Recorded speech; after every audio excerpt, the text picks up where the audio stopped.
Hi mga B, share ko lang. Nung nagdaang undas, syempre lahat ng mga staff namin ay umuwi ng probinsya, time para magbakasyon at makapasyal sa kanilang mga yumaong mga mahal sa buhay. At ngayon, dahil nga wala mga staff, sumama muna ako sa anak ko para mag-deliver ng mga naiwang damit na kailangan din naman ihatid namin. Wala lang, share ko lang to sa inyo na hanggang ngayon naman namimiss ko pa rin gawin to.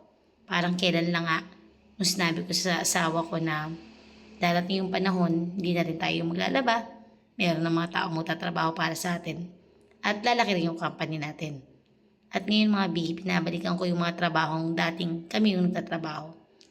Taong 2013 na nag-start kami sa laundry business. Almost 10 years na rin kami nag-ooperate.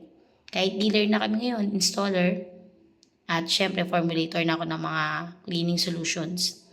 Hindi pa rin syempre nawawala sa akin yung mga gantong pagkakataon na pinabalikan ko yung mga trabaho. Sa negosyo kasi mga di kailangan, ikaw ang muna nakakaalam lahat ng operation.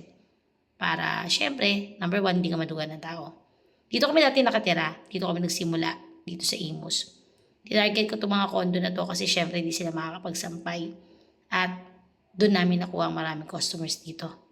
Talagang sobrang dami. Ayun lang, share ko lang yung mga BEN.